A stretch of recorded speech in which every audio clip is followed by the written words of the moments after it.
Farm, family, community. This is Midwest Farm Weekly. Good morning, I'm Elaine Wells, and thank you for joining us on Midwest Farm Weekly. On today's show, investing in climate-smart farming. We will take you along for a tour as Wisconsin Senator Tammy Baldwin visits a local dairy farm.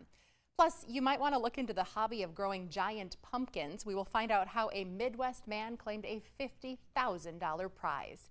And in Life on the Farm with the dry summer, how is our forage quality? You might be surprised at what one nutritionist has to say. In your news headlines, according to the state's newest crop report, dry weather and warmer than average temperatures pushed fieldwork ahead. Combines started to roll through soybean fields. The harvest there now 27% complete. Corn silage is now 83% wrapped up. That's about 5 days ahead of an average year. Corn for grain is closing in on 10% done. Farmers are falling a bit behind on planting winter wheat, with 62% of that crop now in the ground. Fourth crop hay is nearly done. Wisconsin farmers should weigh their options when it comes to cutting a possible fifth crop, because there is strong demand for hay across the country, according to the National Hay Association.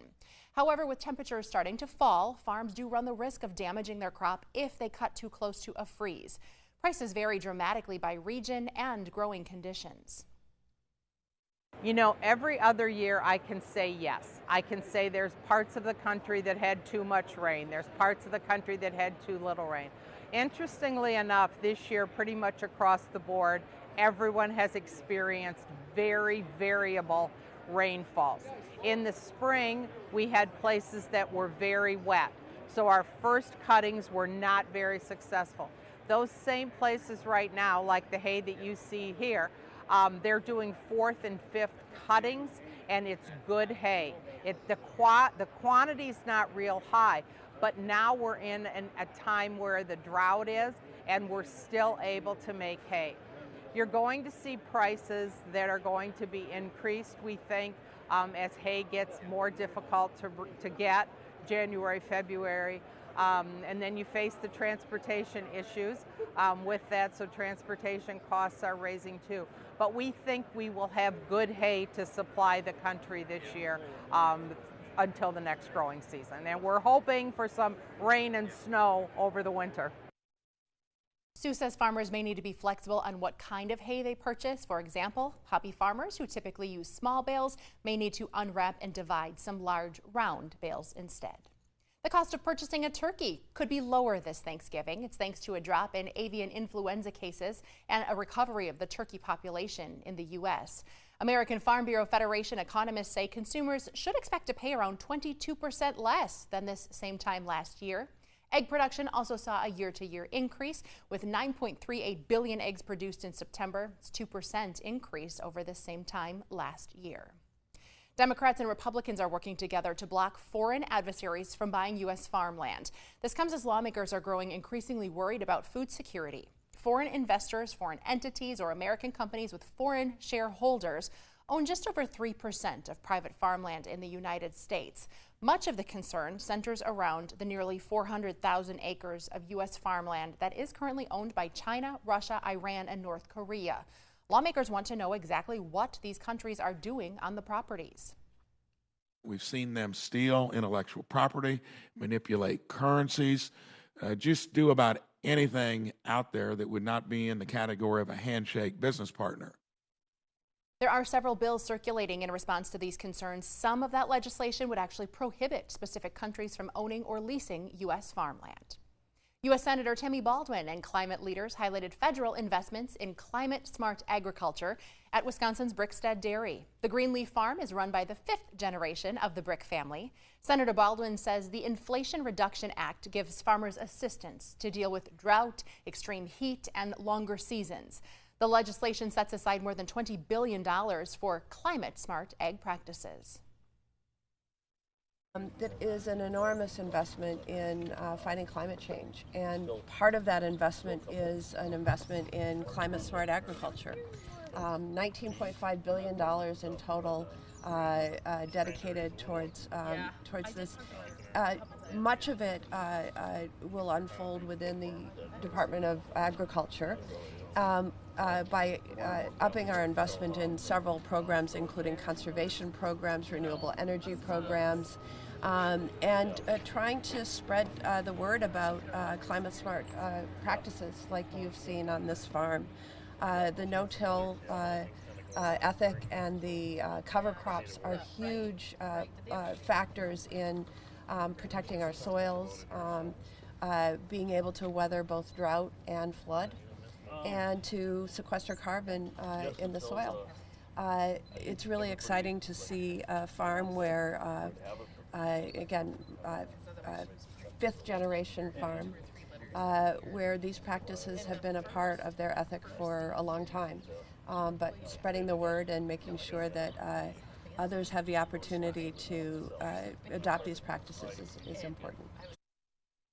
In addition to showing Senator Baldwin these conservation practices in action at Brickstead Dairy, the owner says it was a good chance to highlight some of the concerns he has with certain forms of renewable energy. You know, I think solar panels are a great way to reduce energy costs, but the minute it takes away any farmland from us, I don't think that it's economically and very good practice to do, because we're taking away that farmland that we'll probably never get back. There's places that we could put solar panels, you know, also digesters. You know, we got to figure out a little bit better way to be able to make those economically feasible. I feel that it just takes up, you know, it takes 2 gallons of diesel fuel to be able to produce 1 gallon of renewable natural gas. I don't think that is a long-term practice that we can do. If we feel that, you know, if we're going to use taxpayer dollars for this, if that's what it takes to make this work, I don't think it's a feasible way to practice that we can use. Conservation tools like cover crops and no-till planting can also save farmers some money. Instead of burning fuel to plow, they let the roots of the crops break up their soil. A fan favorite, Shakira, rose to the top of World Dairy Expo's Dairy Cattle Show, claimed the title of 2023 Supreme Champion.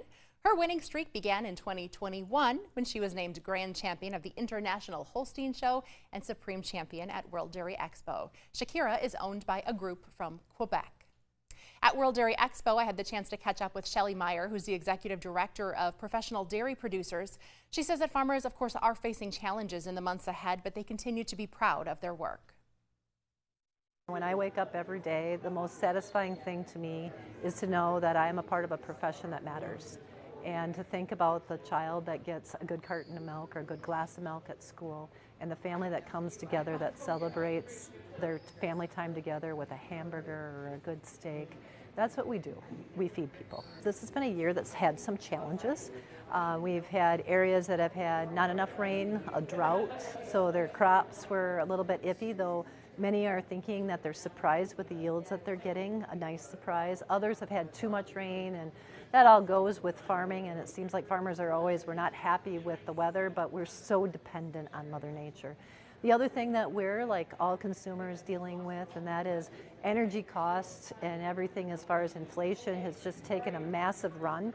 So trying to figure out how to manage and find a margin. There's not probably too many that can relate to having your cost of producing your product higher than your cost of what you're getting for your product, but we have definitely went through those valleys, and we're kind of still in that valley of time.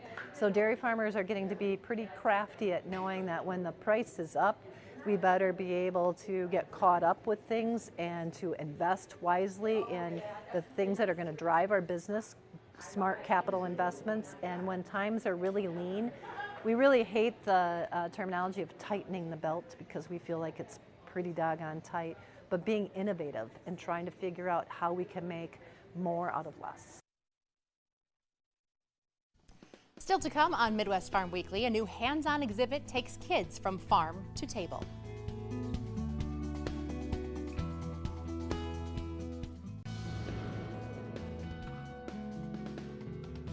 Well, Jeremy Hansen here from Fox Valley Technical College for Life on the Farm. And joining me today is Blake Bagby. Blake, thanks so much for taking some time out and talking with me today. And Blake, you're a nutritionist, right? Yep, yeah, for about 4 years now. And are you independent, or who do you work for? Yeah, I'm an independent, but I work under KS Consulting. Okay, wonderful. And you pretty much cover the state of Wisconsin, or is it farther than that? Yeah, mostly Wisconsin, southern and northern Wisconsin. So yeah, I get around the whole state. Yep, so you get around, yes. And that's why I want to talk to you specifically about some of our forage quality that we've been seeing on farms this year. You know, with the drier weather, you know, this is something I wouldn't ever expected us to be talking about is very good forage quality. What are you seeing in terms of some of our alfalfa and our haylage this year? Yeah, I've been seeing some really good digestibility numbers. One key thing I kind of look at is the neutral detergent fiber. So it's kind of what's going to break down in that rumen. And I usually focus on like that first 30 hours. And this year we've seen stuff that's been positive 45 to 50% 30-hour NDFD, and that's really good feed. Right, and again, surprisingly, do you have any theories on why we have some pretty good quality this year? Well, I'm not an agronomist, but my general understanding is a plant has an option to either grow or put energy into lignin. Lignin's what basically gives the plant its rigidity, and in a dry year, it just doesn't have the resources to put towards lignin, so we get a more digestible plant. Right, right. Have you seen anything with corn silage? I mean, corn silage harvest is pretty much ending right now. Yep. Any predictions on that? I mean, the tonnage has been all over the board. I mean, just even field to field, but I've seen some farms that have had over 30 ton to the acre. So it's been really good yields this year. And Blake, do you have any initial predictions on our corn silage quality? I know corn silage just is pretty much finishing up right now, but do you have any predictions on what we should expect? Yeah, yep. Some of my initial tests just coming right out of the field. We have some 30-hour NDFDs that are over 60% on a conventional corn silage variety, and those are numbers that we usually associate with BMR variety corn silage. So we're really going to have some really good feeding corn silage this year. Yeah, wonderful. I'm glad to hear that. So you being a nutritionist, how do you take these super high quality feeds and balance a ration? What's different compared to like other years? The big thing we got to focus on is we're going to be feeding a higher forage diet. So, I mean, when I get into situations where I have really good haylage, really good corn silage, I try to push, plus 60% forage diets. And with the higher forage diet, we just got to make sure we, keep track of our inventories, things like that. Yep. And, Blake, speaking of feed inventories, are there any tools that you use to help monitor, inventories and usage on farms? Yeah, I'd say one of the main programs I use is Feed Supervisor. And this year I'm kind of utilizing it, knowing that we're going to have high digestible feed. The cows are going to be consuming more feed. So whenever I'm giving my farms, this is how many acres we need to chop this year, I'm including an extra 10% just because I know that they're going to be consuming that extra feed. And if I don't put it there, I can't feed it. Oh, correct. And, is this Feed Supervisor, is this some sort of proprietary software, or how do you utilize it? Or? Yep, yeah. It was developed by my boss about 25 years ago, and it's grown, and now we actually have a scale system too, so farms can be recording their feed coming in to the feed pad, so we can actually measure true shrink and not just what we think the pile measures. And then we have a tablet in the tractor to help the guys feed the ration properly. Right, wonderful. And what else can this software do? We have I think over 200 reports on Feed Supervisor, so people can look at their efficiency over dry matter. We can look at how good the feeder's doing, if he's falling within lines of what we want him to be feeding, or if he's feeding his own ration to the cows. Right. So Blake, I really appreciate your time, and we're going to be looking at some feed here in a little bit, but thank you so much for coming over here today and talking with me. So for Life on the Farm, I'm Jeremy Hansen. Welcome back. A new local exhibit takes kids from farm to table. The Building for Kids Children's Museum in Appleton is creating Food to Grow, which will give kids a hands-on education about the foods that they eat and where those foods come from. They'll have a chance to milk cows, harvest crops, even cook in a kitchen. They'll be learning all about the importance of healthy foods. When families are driving down the road, they see a big red barn on the side of the road. And so this is a cool experience to kind of take something that is very Wisconsin, something that you see all the time when you're driving around, and bring it into the museum, into a place where kids can really get hands-on with the learning and have a lot of fun with their family doing it.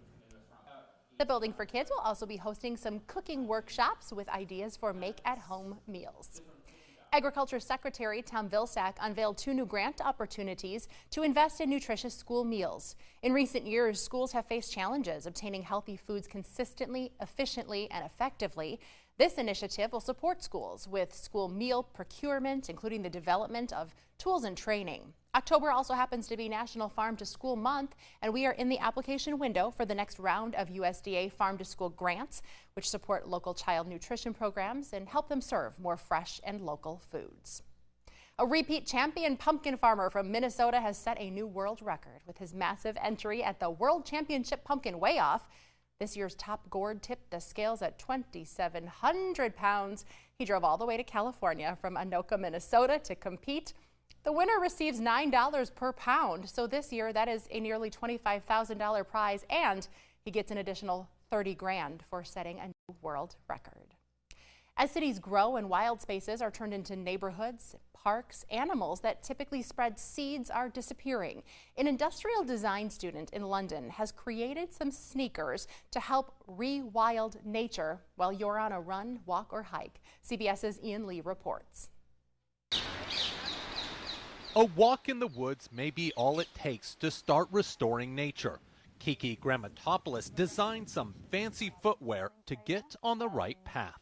The underneath is kind of a representation of a bison hoof. Kiki drew inspiration from classic American animals like bison and wolves, known to spread a seed or two, and says her shoe mimics their movements. One of my first prototypes was just covering my trainers in Velcro and seeing what was picked up. After months of testing, putting different designs through their paces, she rested on one influenced by the catchy cocklebur. It works really well in actually attaching things. I think at the moment it's maybe attaching too much when you walk around. It might get a bit heavy. The process is called rewilding, helping nature take care of itself, especially as animals disappear.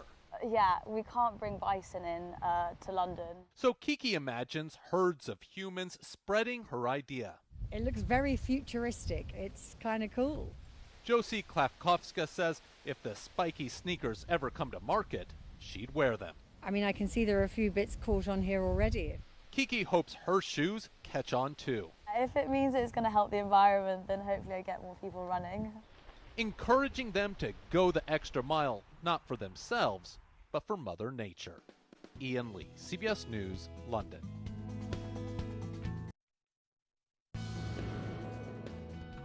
Good morning. I'm Storm Team 5 meteorologist Alexis Staniak. As of Thursday for the season of 2023, we've only seen just over 22.5 inches of rainfall, so we are still below average for this time of year by about 4 inches. Typically around this time we see just over 26 inches of liquid precipitation, and we're well below where we sat for the year of 2022.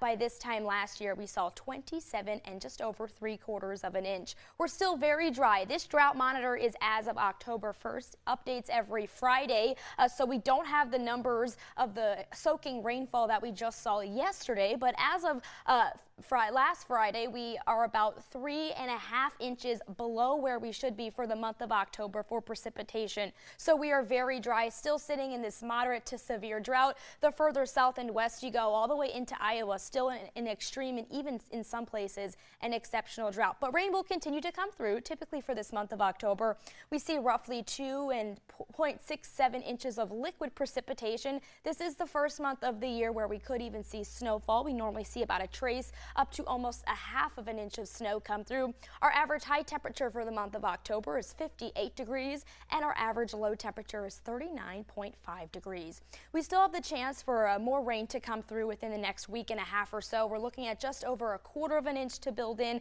Chicago looking at to see around about 3/4 of an inch to come through, although we are still below average for the next 2 weeks or so. The Climate Prediction Center has this below normal category sitting further to our west. We're sitting on the outside of that, so just slightly below average for the next 2 weeks. Now we are going to start to get a little bit warmer though. 53 for your Saturday, 55 on Sunday. We stay with these below average temperatures through the start of our next work week, and then by the time we reach our next weekend, temperatures are slowly creeping and rising just a bit. The Climate Prediction Center has put us back in this above average category for temperatures, so we will start to see a slow warm warm up. So as we head into the rest of the middle of October, our temperatures will stay above average and our precipitation will stay below average. But hopefully, as that drought monitor updates by the end of next week, we will start to see an increase in numbers, because we were very dry, but that soaking rainfall for sure helped. I know our next crop report is going to have quite an update too. I've seen a lot of combines working all hours of the day to get them off before the heavy rain. So thank you for the update, Alexis, and thanks for joining us on Midwest Farm Weekly.